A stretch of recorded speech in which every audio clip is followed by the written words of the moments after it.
sahabat investor, jumpa lagi dengan saya Prasetyo Adi dari PT Pelatihan Profit Internasional.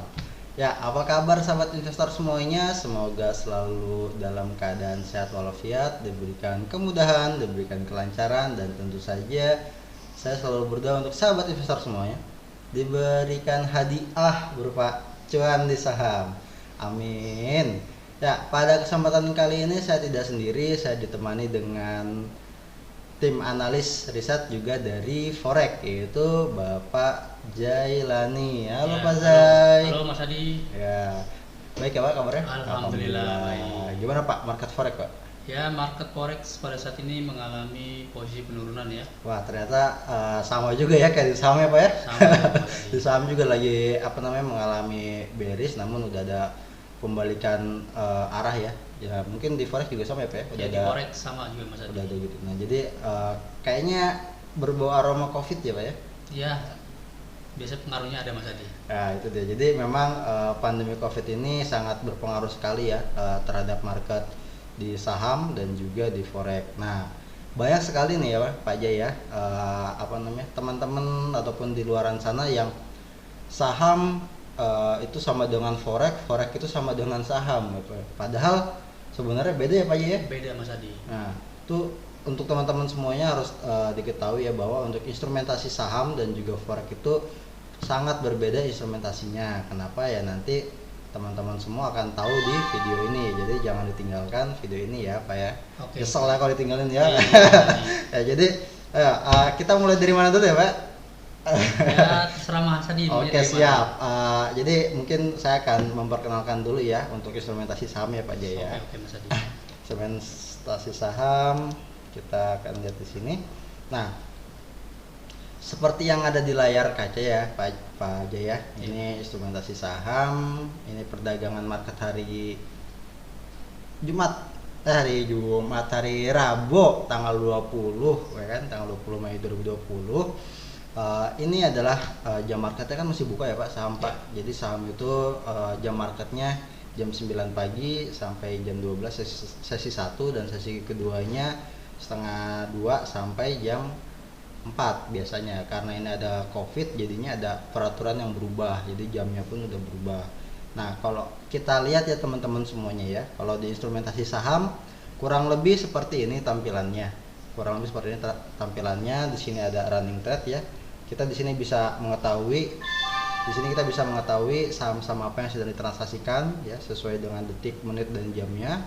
Terus di sini adalah ada mini stock ini. Jadi kalau kita mau nyari saham apa yang mau kita pantau, mau kita beli, di sini tempatnya gitu. Nah jadi pergerakannya pun kalau di saham ini nggak bisa pakai time frame yang di bawah 1 hari gitu kan. Jadi di bawah 1 jam, 15 menit, 30 menit itu nggak bisa. Jadi kalau di saham ini untuk technical analisnya dia pakai time frame-nya itu 1 hari daily gitu kan. Terus bisa juga weekly dan monthly untuk analisanya Pak Nah, Jaya. dari situ aja kan udah kelihatan kan Mas Adi ya, perbedaan antara saham sama forex ya. Nah, Dari time frame-nya udah ketahuan ya. Kalau ketahuan forex ya. kan biasanya kita bisa pakai 15 menit, 30 menit. Nah Terus, ini ya Pak ya. Iya, contohnya ini seperti forex ini ya. Semoga Bisa Pak. pakai ibaratnya time frame-nya ada yang pakai 15 menit, terus 30 menit sama 1 jam, kadang juga pakai 4 jam Mas Adi. Kalau di saham cuman dia makainya yang daily ya. Daily, 1 hari ya. weekly sama monthly sih monthly Pak. Iya, jadi memang kalau secara gini kenapa Pak di forex ini Pak Jaya itu tidak bisa pakai yang daily ya? Bisa nggak sih Pak pakai daily? Kalau untuk forex pakai daily itu dia Susah ya? nggak bisa, Nggak Mas bisa Adi. ya? Karena pergerakan market itu dia sangat fluktuatif ya. Jadi ibaratnya kalau misalkan dia ada peningkatan, itu peningkatannya bisa nyampe berapa ratus poin gitu loh. Kadang kalau misalnya kebanyakan tuh untuk yang para trader sebagian itu kebanyakan dipakainya time frame-nya yang 15 menit. Dia mau ibaratnya ngelihat Cepat ya? iya grafiknya itu mengalami perubahan secara 15 menit. 15 menit itu nggak terlalu cepat juga Iya, sih sebenarnya Pak ya, nggak terlalu cepat juga. Jadi itu yang Pak Jay maksud tuh per 15 menit, 1 jam 30 dan 5 menit, yaitu untuk perubahan 1 candle di berikutnya ya Pak ya, gitu ya. Jadi kalau setelah time frame udah habis, misalkan teman-teman pakai time frame 15, berarti setelah 15 menit kemudian akan ada candle baru lagi ya, Pak? Baru ya. Nah, jadi tergantung selera masing-masing trader lah. Nah, kalau di saham ya, di saham kenapa tidak bisa pakai time frame yang kayak gitu ya, Pak ya? Yang di bawah 1 hari, kenapa? Karena gini, contoh ya, kita ngeliat saham BRPT ini Pak ya, kita lihat saham BRPT. Nah, saham BRPT ini sedang mengalami kenaikan. Nah, kenapa dia tidak bisa pakai yang di bawah 1 hari? Karena gini, sebenarnya sama aja sih Pak, secara garis besarnya sama aja. Sebenarnya gini, kita juga bisa pakai time frame di bawah 1 hari ya, itu untuk mengetahui pergerakan si harga ini ya teman-teman. Tapi kenapa kita jarang sekali untuk tim riset maupun yang sudah bisa analisa teknikal tidak bisa pakai yang di bawah 1 hari? Kenapa? Karena kita bisa ngelihat pergerakannya dari sini ya teman-teman. Pergerakan per detik, per menit, dan per jam tuh bisa lihat dari sini. Di sini ada antrian bid, sini ada antrian offer ya Pak ya. Saya sedikit menjelaskan ya Pak ya. Oke Mas Adi. Bid ini antrian apa namanya? Ini ada area harga ya. Ini ada di bid ini area harga beli, di offer ini ada area harga jual. Nah, jadi di bid volume ini ada antrian orang yang mau beli, dan di offer volume ini ada antrian jumlah lot orang yang mau jual.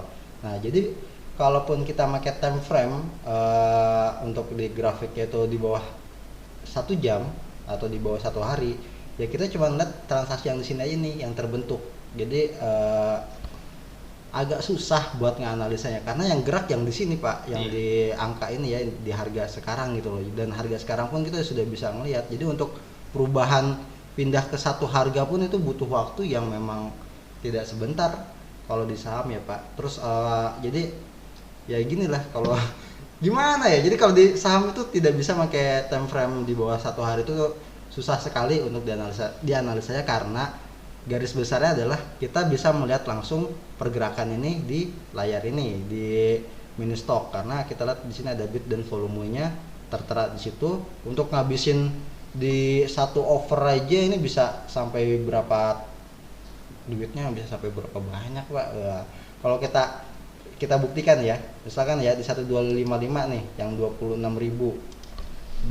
sebanyak ada 26.474 itu 3M. Wah. Nah, jadi kebayang kan dana yang dibutuhkan cukup besar juga Mas Adi ya. Besar Pak, untuk ngabisin satu harga aja. Ya. Makanya nggak bisa kita pakai time frame di bawah itu gitu. Nah, untuk di forex sendiri Pak, di forex sendiri gimana Pak? Mungkin Pak Jai bisa menjelaskan lebih detail. Kalau misalkan di forex itu kita ibaratnya itu ngambil harga itu berdasarkan harga jalan ya, harga running ya. Nah, di situ kan bisa dilihat nih sahabat trader, di sini runningnya ya. Jadi itu dia ibaratnya kita kalau misalkan untuk melakukan transaksi, di sini sangat mudah, tinggal klik aja. Nah, di sini tinggal sahabat trader nanti ngambil posisi sell ataupun buy. Nah, pengambilan posisi ini itu juga harus berdasarkan analisa terlebih dahulu. Mengapa harus berdasarkan analisa? Karena kita harus benar-benar ibarat itu ngambil posisi maunya kita harus profit gitu loh. Iya loh Pak. Iya. Jadi harus benar-benar ini harus benar-benar diteliti, dicermati, dan harus ada analisa tersendiri gitu loh. Jadi kalau misalkan kita dalam mengambil open posisi, apabila kita sudah mempunyai keyakinan kuat, wah ini kita ngambil posisi sell, ya mudah-mudahan sih menghasilkan keuntungan Mas Hadi. Gitu. Jadi kalau tadi di saham itu ada bid offer, kalau di forex Pak, kalau kita di forex ini kita ada bid namanya bid sama ask. Nah, gitu. Dan sahabat trader juga harus paham ya, bid sama ask ini adalah harga yang beda sahabat trader. Ini untuk pengambilan posisi sell itu biasanya kita berpatokan sama harga bid. Nah, untuk posisi buy kita berpatokannya sama harga ask Mas Hadi. Jadi kalau di forex ini dia bisa ngambil open posisinya 2 ya Pak ya? Iya, jadi mau kita beli ataupun jual. Iya, jadi tergantung posisi ataupun kondisi market. Kalau misalkan market dalam posisi ke atas, naik ya, uptrend ya, uptrend tiba-tiba turun, kita bisa ngambil posisi di sell di atas. Oh, berarti pas uptrend itu kita ngambil posisi buy, terus kemudian kita jual ya, kita lakukan take profit, terus kemudian pas ada pembalikan arah penurunan, kita ngambil opennya sell ya. Nanti baru kita take profit di bawah. Betul Mas Hadi. Kalau di saham ya teman-teman ya, kalau di saham itu kita hanya bisa ngambil satu posisi gitu ya, satu posisi aja. Jadi kita harus beli dulu, mempunyai sahamnya baru kita bisa jual Pak. Jadi saya tidak bisa langsung jual aja ya karena saya belum punya sahamnya gitu. Jadi memang untuk instrumentasi saham dan forex ini tidak sama ya gitu ya, dan apa namanya, unik sendiri ya Pak ya? Ya, unik. Ada unik-uniknya. Tapi ya. sebenarnya sih kalau misalkan menurut saya Mas Adi ya, antara saham sama ataupun forex itu pasti mempunyai kelebihan dan kekurangan masing-masing gitu Mas Adi. Benar. Ya intinya ibaratnya kita dalam melakukan suatu transaksi pasti ngarepinnya profit. Sama lah di saham kita trading kan juga maunya profit kan. Iya, Pak. Begitu pula di forex kita trading pasti intinya kita harus maunya profit gitu loh Mas Adi. Iya, intinya sama-sama ibaratnya mencari keuntungan lah dalam transaksi gitu loh Mas Adi. Nah, mungkin bisa di apa namanya lihat secara detail kali ya Pak Jai untuk yang di forex nih. Nah, silahkan, kalau di forex kan nih Mas Adi bisa lihat ya. Di sini misalkan kita patokannya sama mata uang GBP USD. GBP USD ya. Nah, di sini bisa dilihat kan Mas Adi ya. Di sini pada kita memakai time frame-nya 1 jam ya. Di sini Mas Adi bisa lihat nih pergerakan market seperti apa. Di sini terjadi uptrend ya, terjadi downtrend ya, maaf. Terjadi penurunan harga ya. Nah, di sini bisa dilihat Mas Adi. Di sini market mengalami downtrend nih. Jadi posisi downtrend itu posisi melemah. Jadi sebelumnya dia ada posisi di bawah, di atas, kita bisa melakukan open sell Mas Adi dan berharap harga akan mengalami downtrend, penurunan. Nah, nanti setelah ibaratnya mengalami penurunan sampai batas yang tidak mungkin kita prediksi, tiba-tiba kemungkinan itu harga biasanya akan balik lagi Mas Adi. Jadi kita bisa ngambil pada saat harga di atas kita ngambil posisi sell, terus mengalami downtrend ke bawah, langsung kita ambil cut posisi. Yang enak untuk analisa kira-kira kalau tipe kayak gitu support resisten masuk nggak Pak ya? Kalau support resisten biasanya masuk Mas Adi. Masuk. Jadi ya kita juga bisa pakai support resisten juga ya. Jadi kita gambar di bawah. Misalkan kita punya prediksi misalkan dia telah melewati level S1 ya, support 1 ya. Kemungkinan biasanya kalau misalkan dia telah melewati support 1 biasanya akan berlanjut sampai support kedua Mas Adi. Gitu. Biasanya begitu Mas Adi. Kalau di saham sendiri gimana Mas Adi? Apa ada pakai analisa apa biasanya Mas Adi? Ya, kalau di saham ya teman-teman semuanya seperti ini ya. Ini saya tadi habis bikin dibuat artikel ya. Jadi ini saya ada pembahasan gap up dan gap down. Jadi gini ya Pak. Di sini saya untuk analisa pakai chart Nexus. Memang di chart Nexus ini dia candle-nya ini ketinggalan 1 hari Pak. Jadi dia tidak left gitu ya. Tidak update lah ibaratnya. Ya, tidak update dan tidak left di saat jam market. Nah, jadi dia bisa candle yang di hari ini bisa terbentuk nanti malam gitu ya, setelah market tutup.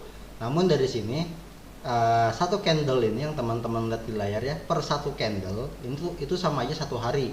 Nah, sama aja 1 hari. Jadi kalau teman-teman lihat di layar sini, ini kita bisa lihat ini ada dari bulan Februari sampai bulan ke September malah lebih ya gitu. Karena ini saya waktu itu lagi nyari analisa buat gap up dan gap down ya buat artikel. Nah, jadi ini Pak Jai untuk di saham ini kita untuknya di aplikasi ini teman-teman bisa downloadnya gratis juga. Ini bisa menggunakan indikator yang apa aja yang kita mau Pak. Kecuali support resisten ya. Kalau support resisten kita harus bikin ya, kita harus bisa ya. Iya, harus bisa. Nah, contoh di sini saya masukin MA10, MA20, MA30 ini udah ada semua. Terus kalau teman-teman mau masukkan indikator apa aja ada nih Pak di sini Pak. Jadi memang sudah tersedia kalau di aplikasi ini. Cuman minusnya itu tadi kita tidak bisa live online trading. Jadi si candle di hari ini transaksi itu belum terbentuk nih, belum ada di aplikasi ini. Namun untuk analisa seperti ini kita bisa analisa untuk di hari besok Pak. Jadi bisa gini. Kalau di saham kan satu candle itu tadi 1 hari ya. Yeah. Nah, misalkan di hari di candle itu mengalami pelemahan, walaupun pelemahan misalkan dalam nih di lebih dari 1%. Lebih dari 1% masih sedikit banget kalau di saham.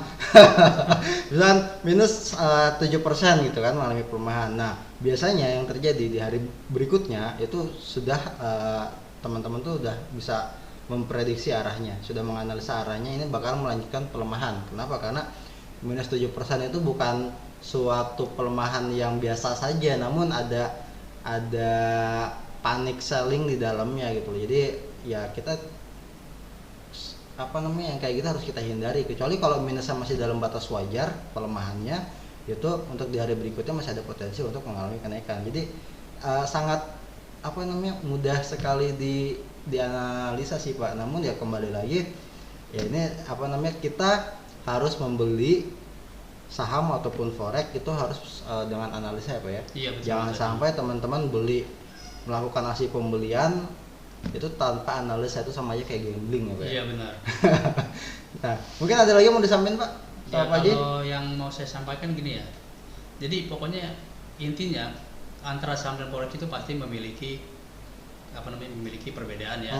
Jadi ibaratnya misalkan di saham perbedaannya ya bisa kita lihat lah perbedaan dari lot. Ya. Biasanya kalau misalkan kita di forex itu main misalkan satu lot ya, satu lot itu pasti dia ada dana yang dibutuhkan. Misalkan kita masuk satu lot untuk di dunia forex ya. Jadi tergantung jenis akunnya ya. Kalau misalkan akun kita memakai mini account, biasanya untuk enter market satu lotnya itu biasanya $25 Mas Adi. Tapi kalau misalnya akun yang memakai satu lot itu biasanya dia $1.000 Mas Adi. Wah, gitu juga ya, $1.000 ya. Kalau di saham sendiri kalau misalkan untuk enter market satu lotnya berapa Mas Adi? Iya ya. Kalau di saham itu satu lot tuh 100 lembar ya. 100 lembar. Jadi untuk nominalnya tergantung si perusahaan itu sendiri. Jadi kalau di saham itu yang kita transaksikan adalah perusahaan-perusahaan TBK, tentu saja setiap emiten atau perusahaan itu harganya berbeda-beda ya Pak Jai. Nah jadi seperti ini ya, kayak kita lihat di sini ada BRPT, Barito Pacific, terus ada di sini ada saham Citra ya, Ciputra. Kita bisa lihat ini ada harga yang berbeda-beda ya Pak Jai. Jadi kalau misalkan saya mau beli saham Citra karena harganya lagi melemah nih, waktunya beli misalnya kan, ini harga 488 maaf ya, 488. Satu lotnya aja kita cuma 48.800 Pak. Murah ya Pak. Di bawah 50.000. Jadi satu lotnya ini untuk di saham Citra ini 48.800. Namun saat mengalami kenaikan itu ya agak kerasa sekali Pak. Misalkan ya kita naik di sini, harganya naik ya jadi 490. Cuman Rp200 untuk satu lot untuk kenaikan per satu tik, itu kurang kerasa cuannya, kurang nabok gitu ya. Jadi semakin banyak ibaratnya jumlah lot yang kita mainkan, semakin peluangnya semakin banyak kita menghasilkan profit yang lebih besar lagi. Jadi tergantung volumenya berapa Sadi. Namun resikonya juga sama Pak. Resiko dan untung itu sama. Kita kalau mau untung dapat profit misalkan 500.000 atau 1 juta, maka kita harus siap juga ketika kita harus mengalami loss 500.000 sampai 1 juta. Risk and rewardnya sama Pak. Nah ini saya mau tanya nih Mas Adi, kalau misalkan di forex apabila nih kita ngambil posisi, contohnya lah misalkan kita ngambil posisi buy ya, tiba-tiba kan harga mengalami penurunan, ya kan? Nah kalau misalkan di dunia forex itu kan ibaratnya kalau misalkan kita mengalami loss atau rugi, itu biasanya kita ada level marginnya Mas Adi. Jadi tergantung dari kebijakan masing-masing broker. Ya kalau bisa, misalkan nih kita ada yang namanya margin call ya, biasanya itu kan 70% biasanya di bawah dari margin kita gitu loh. Nah kalau misalkan di dunia trader forex, apabila kita salah posisi itu biasanya kita jangan sampai margin kita itu di bawah 70% Mas Adi. Jadi mau nggak mau waktu kita mengalami kerugian itu buru-buru kita cut loss gitu Mas Adi. Kalau misalkan untuk di saham sendiri, kalau misalkan kita kelola ya, kita melakukan beli, buy misalkan satu lot harganya sekian, tiba-tiba harga mengalami penurunan, itu gimana Mas Adi? Biar pada sahabat forex bisa tahu gitu Mas Adi. Jadi gini ya, itu ide yang bagus masukan yang bagus ya Pak Jai. Jadi gini, saya sih selalu menyarankan untuk teman-teman dan pribadi ya, kalau kita mau beli itu kita pastikan kita punya saldo dulu berapa, ya Pak. Misalkan saya punya saldo 10 juta, terus saya mau beli saham Citra nih ya, saham Citra saya contohkan di sini, saya beli dengan 100 lot atau dengan jumlah 10.000 lembar saham, nominal yang harus saya keluarkan 4.880 ya Pak ya. Nah ternyata tadi pertanyaan Pak Ye, harganya turun gitu kan. Oke, turun berarti misalkan kita turun di 470 ya Pak. Ini ada 470, kita rubah ya. Tadinya saya harus keluarkan dana 4.880, terus ke 470 jadi 4.700, berarti saya hilang 180.000 kurang lebih gitu kan. Nah hilangnya ini bisa dibilang saya belum merugi. Kenapa? Karena saya belum melakukan aksi penjualan, satu gitu. Nah terus karena saya tadi ada dana sisanya ada dana kurang lebih ada 5 juta sekian ya, 5 juta 200 itu saya bisa melakukan nasib pembelian lagi di bawah Pak. Nanti harganya akan mengejar lagi di area harga yang sekarang, jadi nggak terlalu jauh. Dan itu ya kenapa kita harus memperhatikan berapa saldo kita supaya kita tidak kena margin call Pak. Margin call juga kita kena Pak, bisa gitu. Tapi posisinya tersebut di-cut apa gimana Mas Adi? Biar sahabat korek tahu nih. Kalau di-cut sama broker ada sih Pak. Ada ya? Ada. Namun sampai sekarang sih saya secara pribadi Pak, saya belum pernah sampai ke area margin call.